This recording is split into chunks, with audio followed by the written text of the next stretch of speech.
কি দেখেন, এই যে কি তরমুজ বক, তরমুজ সাইজ দেখেন, তরমুজ। আসসালামু আলাইকুম, সবাই কেমন আছেন? আলহামদুলিল্লাহ, আল্লাহর রাহমতে ভালোই আছি। তো আজকে চলে আসলাম নতুন একটা ভিডিও নিয়ে। ভিডিওটি হলো মধু কাটা। তো গত একটা ভিডিও দিয়েছি, তো চাকটা পড়েছে আমাদের বাড়ির সাথে পুরো মিশা। ওই যে আমাদের একটা বেত বাগান আছে, তো সেই বেত বাগানের এই যে ওইখানে চাকটা। তো আসুন আপনাদের চাকটা দেখে এখন মধু কাটবো। আমার ড্রেস দেখে ঠিক পাইছেন যে বুঝতে পারতেছেন। এই দেখুন, এই যে লাগান চাকটা। তো চাকে মনে তো হচ্ছে যে না, আলহামদুলিল্লাহ মধু হয়েছে।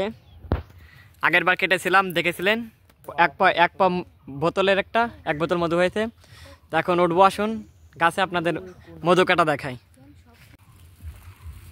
ইতিমধ্যে যে ধোঁয়া দিতে হবে, সে ধোঁয়া দেওয়ার জন্য যে মশালটা তৈরি করেছি আমরা, সেটা দেখতেছেন আগুন ধরিয়ে নিয়েছি। এটার এক প্রকারের সেফটি, মানে যদি দেখতেছেন আমার মুখ শুধু ড্রেসই পরা আর মুখ টুক সব কিছু খোলা, মানে ধোঁয়াটা হলে পোকের এসে বেশিটা কামড়ায় না, কিন্তু ভয় থাকে না বেশিটা, কারণ আল্লাহর হুকুমেই তারা আমাদের জন্য মধু আহরণ করে। এই কারণে সেরকম একটা ভয় থাকে না। এটা সব জায়গাটাই ই করা, হাদিসে বলা, কোরআনে বলা যে মধুকে আল্লাহ তাআলা অর্ডার দিছে আমাদের জন্য মধু আহরণ করার জন্য, আর আমাদের সেটা সংগ্রহ করতে বলছে।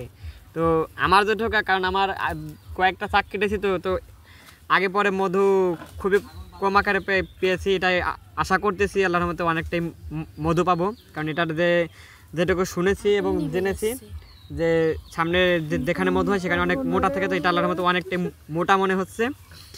তো দেখতেছেন গাছে উঠতেছি, তো গাছে উঠে মধু পেরে এরপর আপনাদের সাথে আবার দেখা হচ্ছে।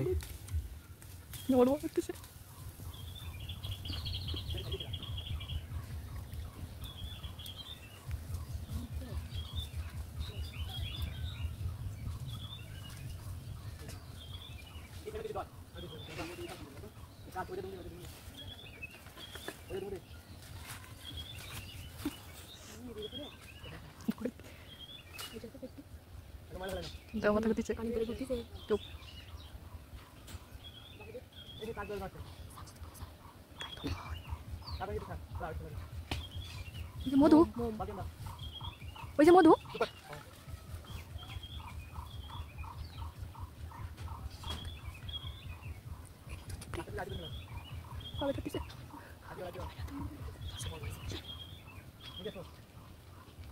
ওরে শান্তা।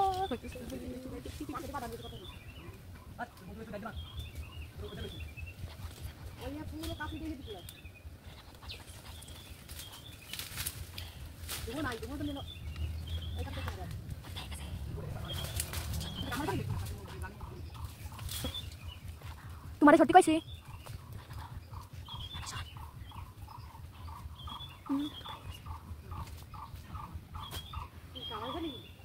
কামলাই না রে, বেতের কাটাতে ফাটা পড়ছে কি বলে, দাঁত ভাঙা। আলহামদুলিল্লাহ, ইলাহা ইল্লাল্লাহ, মধু খাই। আলহামদুলিল্লাহ।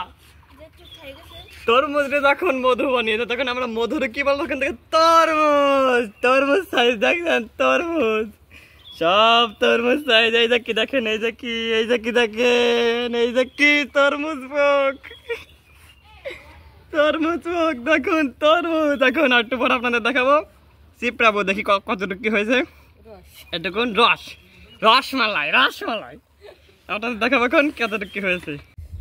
তো আমরা চাক থেকে যখন কাটি তখন একেবারে পরিষ্কার করে, কারণ মধুর সাইড দিয়ে পোকে কিছু মানে পটি করে, সেই ময়লাটা আগে সাফ করে নিতে হবে, তাহলে কি মধুটা ফ্রেশ থাকে। আর নয়তো এই ময়লা মধুর সাথে গেলে মধুটা হালকা ঘোলা হয়ে যায় এবং মধুটা কালারটা ডিসকালার হয়ে যায়, এবং মধুর ময়লাটা এটাও, যেহেতু এটা একটা বৃষ্টি জিনিস, এই জন্য ওইটাকে ভালোভাবে পরিষ্কার করে নিতেছি। এরপর চিপড়ানো শুরু করব, মানে চাক থেকে মধুটাকে পুরো আলাদা করব।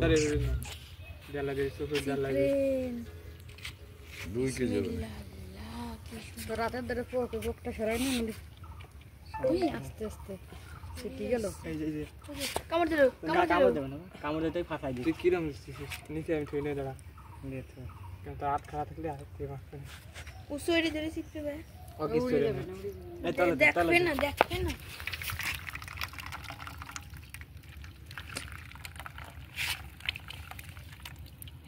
দেখবে একটু ভালো লাগবে না আমি জিজ্ঞাসা যা যে কদিন থেকে কদিন কাটিস বসের মধ্যে হয়ে গেছে বিয়েতে বোতল লই এখন বসের মধ্যে হয়ে গেছে নাকি আল্লাহ বলছে তোরা দুজনে ইয়ে ওর বিবিধা এলো কেন মানিক পেটে থাকতে মধু ভরছিল তো মার খেয়েছে কি ছিল কি হয়েছিল 2-3 শাক পড়ছিল মধুর শাক এই যে আম গাছে আমাকে এই যে আম গাছে অনেক এই যে মোম বানায় না হ্যাঁ কি বানা কেমনে বানায় কে চুলোর উপর দিলে মোম হয়ে যাবে মাটিরটা এসে জ্বালাতে এক ডিশ হইছে মধ্যে তো আলহামদুলিল্লাহ দেখতে পাচ্ছেন প্রায় 1.5 কেজি থেকে 2 কেজি মতন হয়েছে রস মানে মধু হয়েছে তো আজকের ভিডিও এই পর্যন্তই পরবর্তী যে কোনো ভিডিও নেবার দেখা হচ্ছে তো আমার এই সব ইউনিক ভিডিওগুলো মানে ভিলেজের গ্রামের সব কাজকর্মের ভিডিও সবার আগে দেখতে এবং আমার ঘোরাফেরার ভিডিও দেখতে সবার আগে আমার চ্যানেলটিকে সাবস্ক্রাইব করুন আর আমার ভিডিওগুলো ভালো লাগলে লাইক করুন এবং কমেন্ট করুন তো ব্যাপারটা সবাই ভালো থাকবেন সুস্থ থাকবেন আল্লাহ হাফেজ